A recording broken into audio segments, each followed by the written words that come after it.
Like, trust me guys, this girl can beat Khabib in a cage match, but at the same time, she looks like a slightly malnourished Victoria's Secret model.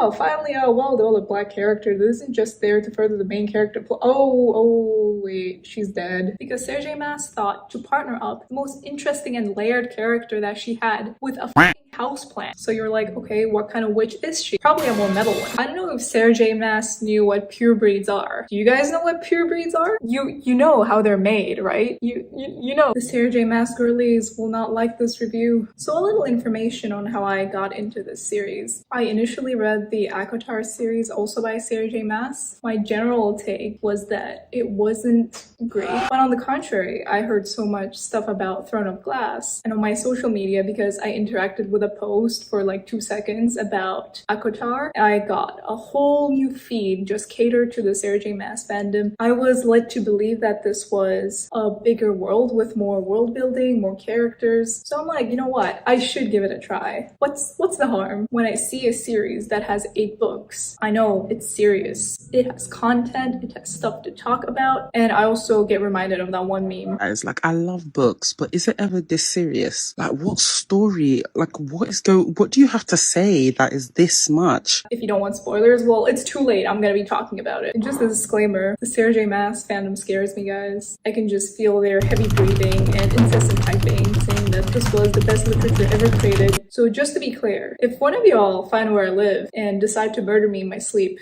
please spare my bird.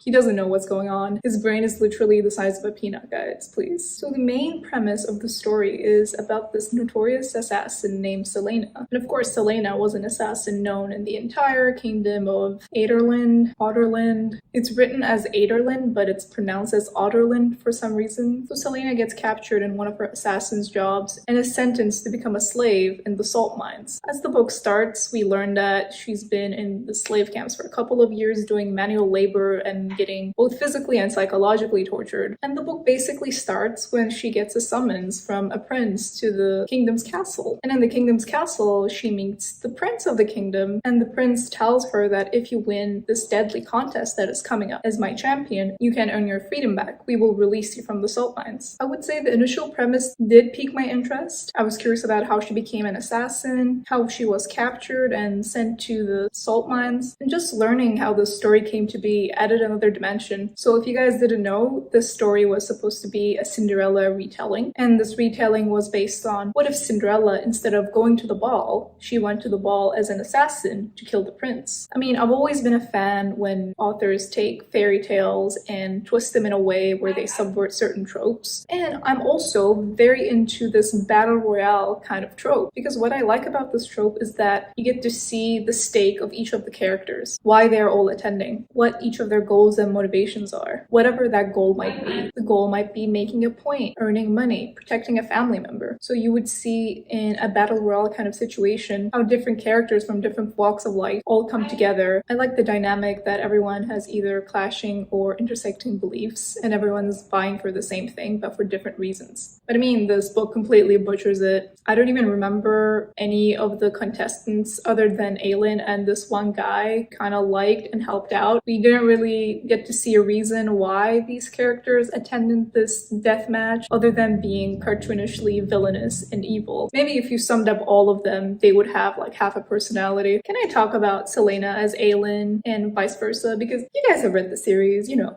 So I like the fact that Sergei Maas took 2 opposing concepts. I like the clash of this idea of a princess that is very pristine, very imperious, and kind of above everyone, and also the picture of an assassin who's dangerous, who's kind of rugged, who's been through the thick of it. So overall, conceptually, this was supposed to provide an interesting dynamic. What if a princess was an assassin? How does that come to be? But let us come to the execution of these so-called brilliant ideas. So it is very clear that Sergei Maas intended Aelin/Celaena to be this very smart, charismatic, playful, and sometimes a cunning character that is always 2 steps ahead of everyone. But literally every piece of dialogue she has, guys, every time she attempted to make like a sassy comeback, a sassy remark, the only thing I could picture in my head was those like dance scenes from the early 2000s movies.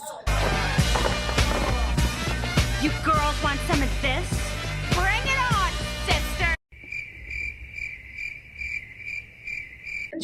supposed to be an assassin, right? Malnourished as she was as a slave, she got to eat and nourish herself, and she also strength trained with Chaol to get her athleticism back. And yet she's always described as this thin, slender, supermodel looking figure. When the muscle is described, it's always lean, it's never bulky. I gotta admit, this is a personal pick. Whenever I find that characters that are supposed to be very athletic are described to be super thin, be for fucking real, please. Have you seen any women in martial arts, in MMA? They're not fat, but they're not super skinny either. They have muscle and you can see them. Sarah J. Maas was just like, nah, I can't say that she's too muscly. If she's too muscly, that means she isn't attractive enough. And she has to be attractive enough. Like, trust me guys, this girl can beat Khabib in a cage match, but at the same time, she looks like a slightly malnourished Victoria's Secret model. Like, I need to know where all this athleticism is coming from. It's okay for a female character to have muscle, for her to have large thighs, for her to have biceps and triceps. As a muscular girl myself, I don't feel represented. I don't feel like my triceps are represented. And again, we're told that Celaena is an assassin, but we don't see anything specific to her being an assassin until the midway point into the second book, which is a long time to do anything assassin-like for someone described as the best assassin in the land. Not just any assassin, the best assassin in the land. An assassin, and especially a good assassin, I would imagine, is someone who is extremely cautious and calculated, who maps things out, who plans everything, and who always questions the motives of people around her. And from what I can tell, the moment Celaena/Aelin walked into the kingdom's palace, she was pretty chilled out, to be honest. She was eating her food, trying out dressing gowns, going to the balls, playing the piano, exploring the little hidden tunnels. Even while Chaol walked into her room as she slept, she didn't even stir. She didn't have any contingencies or backup plans for if something happened, if someone tried to break into her room. It just felt like the entire time she was acting in a way that was very uncharacteristic of someone who is defined to be the best assassin in the land. And personally, I think this is a common thing that happens when authors want to make their characters the best at something, but they don't consider all the aspects of what makes someone the best at their field. We're talking about someone who studied their craft or their field like a science. Celaena did not give me the impression of someone who studied their craft like a science. She did not give me the impression of someone who was specialized in their field. It just seemed to me like she was a girl that was traumatized, who knew how to fight, who maybe killed some people, but to me she did not have that cool, calculated manner as well as the intellect required to be a good assassin. She didn't have too much forethought, she didn't have too much planning, she didn't have the emotional stability. She was very rash in her words and her emotions. So overall, she didn't really stand out to me as the best assassin in the land. But okay, I will admit the times that I actually liked Celaena/Aelin. So I liked the time when she jumped off what tower to save another contestant. I think that was very selfless, and I thought that was pretty hardcore considering that she didn't really have to do it. It kind of also showed her athleticism and her skills. I like the fact that Aelin knew the language of Nehemia's country and they became friends on this basis. I thought her relationship with Nehemia was pretty well done, and I like the layers of their relationship because Nehemia was a very cryptic person that kept secrets from Celaena, and yet it was still a genuine friendship. In the second book, The Crown of Midnight, I really liked it that she butchered a bunch of people to save her man. Now, I can say with an open heart, I would do the same for my man. So my heart goes to her. I don't believe in the glorification of murder. I do believe in the empowerment of women. This is maybe the very last book, or Empire of Storms, I'm not sure. There was this big battle going on near a dam, and the dam was overflowing. She kind of like jumped into the middle of all this water that was about to drown all the soldiers, and she used the power she was accumulating for months and months and months in training to evaporate this huge body of water, and there were like steam rising out. And I thought that was pretty badass. I unfortunately have to talk about a character, or more of a non-character, who is Dorian Havelier. and he was the most useless, most unnecessary template of a character I've ever read. He lacked so much character that I felt like the author got him by meshing a few characters together. Since this is a Cinderella retelling, there had to be a prince. That was kind of all he is. You know, Aelin wasn't my favorite character in this series. I knew her ideals, I knew her fears and her dreams. There were things I liked about her, things I didn't like about her. There was stuff going on. I realized that people in this community like to criticize Chaol a lot because he has done some questionable stuff, but even with him, there was a personality. I could see his values, what he wanted to be. I knew what he would do, what he wouldn't do. With Dorian, I don't know who he is. I don't know why he's there. Like, literally, who is he? Personally, I like characters I hate more than characters I don't think about at all, if that makes sense. Characters that give me absolutely nothing. And yes, someone who gave me absolutely nothing was Dorian. Whenever it was Dorian's point of view, I was just like clicking on the fast forward button so his pages would go faster. And I wouldn't even talk about him this much if it wasn't going to relate to a point I was going to make later on. So now let's talk about something that I actually liked. So I liked Crown of Midnight. I thought it was pretty enjoyable, but the Heir of Fire was just boring me from its start to its midway point. The pacing was just so slowed down. I was about to drop this book and this series entirely until a certain character was introduced. But up until that point, I really didn't care about Aelin/Celaena meeting Rowan. I did not care for Rowan at all. I know he's a fan favorite. He's supposed to be the endgame love interest, and their relationship kind of starts as like an enemies to lovers, and he's supposed to be this very broody, angry, like immortal warrior. For someone who's so ancient, he acted like a 13-year-old with anger issues.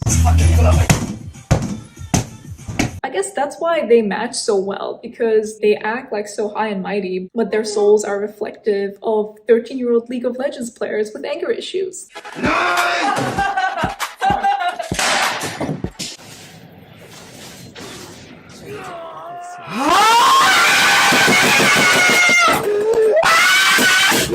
So I see the appeal, but I wasn't in for it. It wasn't my thing. Plus, I was getting bored out of my mind listening to their training montage. I don't know how the author made training your superpowers and training with an immortal Fae warrior like such a boring thing. It was the equivalent of a normal workout, man. Like I felt like I was doing the Stairmaster just as I was about to drop this book and this series. There enters Manon Blackbeak. Even through her first scene, Manon made an impression on me. It is a scene where she's being chased by these men, and they're like, ha ha ha, little Kraken witch. And we see her get cornered by all these guys, and they start looking at her in like unsettling, leery-eyed way that you think, oh, is she gonna get raped? Is she gonna get assaulted? Is something concerning gonna happen? And at the very last moment, she flips. She tears the guys' throats apart and kills all of them instantly, basically. And while you're being impressed by this bloodbath, iron teeth and nails coming out of this woman, you're also thinking she's not a Kraken witch, and you don't know about what a Kraken witch is at that point in the book. So you're like, okay, what kind of witch is she? Probably a more metal one. And no pun intended, she is, in fact, a more metal witch. And to be precise, in that universe, she is what is referred to as an iron teeth witch, a witch that has iron teeth and iron fingernails. And not gonna lie, man, that was the coolest shit of this entire series. And you get to learn about what kind of society they live in. It is kind of this very heavily matriarchal society. They have sections, they have covens, they have the Blackbeaks, where Manon comes from, they have Yellow Legs, they have Blue Bloods, and of course there is the other section, which are the Kraken witches. Afterwards, you'll learn that are completely separate from the Iron Teeth witches to begin with, and that's why they're kind of mortal enemies, and they hunt each other, or more so, the Iron Teeth hunt the Kraken witches, which are like the more soft and, oh, we ride on broomsticks and we sing Kumbaya in the meadow kind of witches. And the guys that were hunting Manon were only confused and thought that she was a Kraken witch because Manon was wearing this blood red cloak, which is supposed to be something that a Kraken witch wears. It's kind of their symbol. And then you're thinking, why was she wearing something that is a sign of Kraken witches, their mortal enemies? And later you figure out that she wears this cloak to attract other Kraken Kraken witches to herself so that she can hunt them down and kill them. And the current cloak that she's even wearing was when she killed her first Kraken witch when she was like 16. So she kind of wears it as a badge of honor that she hunts these witches for life. Pretty metal. I loved how Manon carried herself and took no BS from anyone with a Y chromosome out there. In a way, Manon was like a reverse Andrew Tate because she did not see men as people. I love women.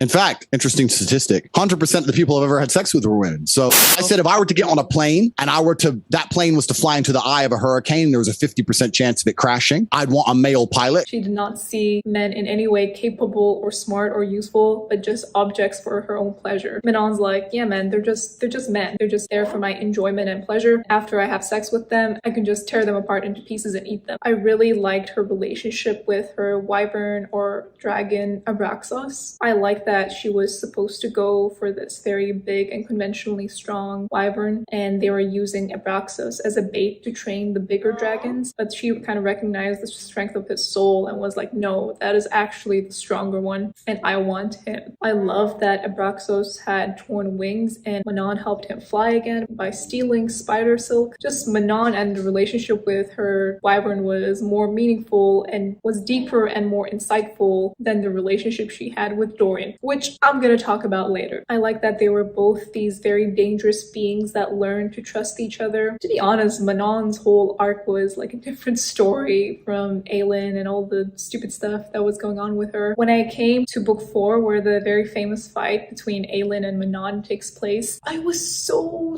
disappointed because Manon is like a 500-year-old war general who can slash solid stone to pebbles with her bare fingers, and Aelin is just an assassin that has some parlor tricks and some fire. I just can't. Manon was supposed to absolutely obliterate her. They were pretty equally matched. That was fun to read about. But at the end, Manon gets kind of careless and starts slashing into the marble of the temple that they're fighting in and makes the temple collapse on herself and takes an L.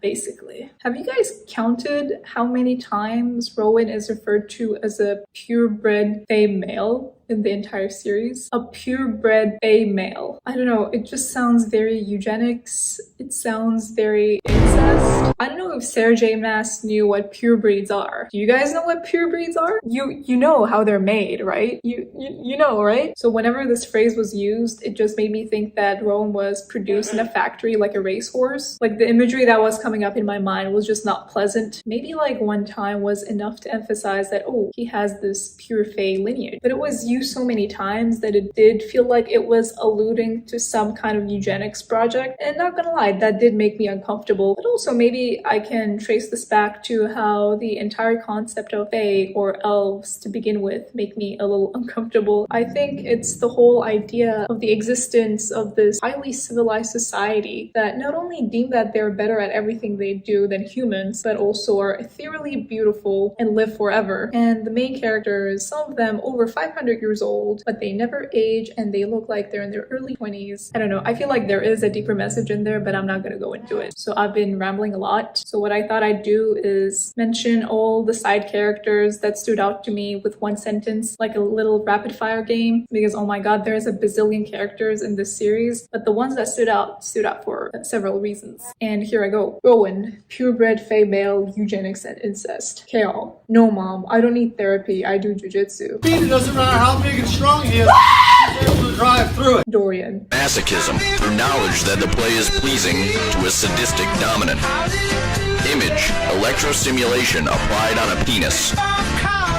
Nehemia, oh, finally a well-developed black character that isn't just there to further the main character oh, wait, she's dead. Irene, she's half black. See, the author isn't racist, she's half black. Nezrin, she's half Asian. Lysandra, furry. Eden, Tamlin. Lorcan, old as bones guy that has a crush on a woman that descriptively looks like a 14-year-old with big boobs. Elide, token disability character. Fenris, furry. Abraxos, had more character development and personality than most of the main cast. Now it's time to talk about the big bad villains of the story. Oh, So to my understanding, the main villain up until book 4 in this series was the King of Otterland, and we don't actually learn his name until like the last book because Sarah Maas, I think, forgot to give him a name and pretended like she didn't in the last book. He was this very evil, cruel, and demanding persona. We didn't really learn much about him, and later we find out that he was actually possessed by the Val King, Rowan, and that he did actually care about his son, but apparently not enough to give him a personality. Within the villains, there's also Maeve, and we first meet her on book 3. She's this mysterious fairy queen that implies that Aelin and Rowan are actually kind of related. But no, it's okay. You can't forget about this random fact because their ancestry is so far apart that they're actually not really related. But she still keeps up on that point, and she wants you to know that they are in fact related. I don't know why the author wanted me to know this so desperately. She could have just left it out. I didn't need to know this. Of course, for the sake of plot twists, Maeve is not actually who she says she is. She's actually from another dimension, and from how it was described, this was supposed to be this huge reveal at the end of Tower of Dawn. Oh my god, I cannot believe that Maeve actually lied about who she was. This is a complete absolute shocker because she always seemed to me a straightforward person who did not at all speak in a cryptic manner. I cannot believe this dude because she was always so honest and so forthcoming the entire time. It's not like she lied to Aelin and Rowan before. The end of Tower of Dawn, I didn't have patience for anything. My sentiment can only be described as experiencing something similar to watching 800 episodes of Naruto filler leading up to the most lame-ass predictable plot twist. I am so bitter about the way Manon's arc ended, and I will always be bitter about this. Even Manon's promising arc was tainted with the moment Dorian was introduced, because Sarah Maas thought to partner up the most interesting and layered character that she had with a houseplant. Why? Manon could have been paired up with anybody. Manon could have been paired up with Eli. Manon could have been paired up with Chaol. Manon could have not been paired up with anyone at all because from the way her character is described, she doesn't really long for romantic connection to begin with. Plus, she despises men. Manon could have ended up with anyone, and the author chose Dorian. Why? And to be fair, I did see the writing kind of fall apart whenever the time frame that all these events that were taking place were mentioned. I thought these events were happening from the first book to the last book in the time frame of at least a few years. But in one of the books it was mentioned, it was just like a few months, and I'm like, huh? Are you for real? Are you telling me that this war general that hunted and ate men for sport just seemingly changed her entire mind about who she was, her personality, her values, and where she came from in the span of a few months? She went from the brutality, obedience, and strength motto and not giving a single flying fuck about what a man says to getting on her knees and begging an actual man, and that man is Dorian, for sake, in the span of a few months. Like, from my understanding, she's lived for centuries, so how come she can change so drastically in a few months? Like, the logic kind of just implodes on itself, and I'm supposed to see this as character development. Respectfully, no. Manon really got the worst ending out of all the characters. She lost her best friends and her family, the 13 that had been loyal to her this whole time, even when her allegiance was shifted, and they kind of just decided to suicide bomb themselves. And this was like for the sake of Manon, but like, I feel like she wouldn't have preferred it that way. Even Chaol got a happy ending. He got to walk again, he got a wife 2.0, and Manon, what does Manon get? A houseplant that is into I say justice for Manon. At the very end, we see Aelin gather up this army and march upon the final battle, and of course win, because let's be honest, there was no other way the story could have gone. And at the end, she becomes Queen of Terrasin like she was meant to be, completely ignoring the fact that she's supposed to lead a nation, and a nation that is kind of newly being built upon after all the trauma that she suffered. Not only her trauma as a slave in the salt mines, but her trauma being tortured by Maeve and her sadistic torturer, and she's expected to behave like a well-minded and sane person that is mentally equipped to rebuild a nation from scratch. And we know that she's pretty good at killing people and she's good at burning people to ashes, but is she any good at statecraft? Is she any good at building nations, bringing people together? It's just never mentioned she's a queen, and that is that. But don't worry guys, not only the events of this whole thing took just a few months, there's no doubt that she overcame all that trauma in a split second, and she learned the mechanics of how to rule a nation and how to get people together and rebuild in another split second. So we're all good. What is Sarah J. Maas's obsession with trying to make characters turning fae look like this very tragic incident? Do you really expect me to relate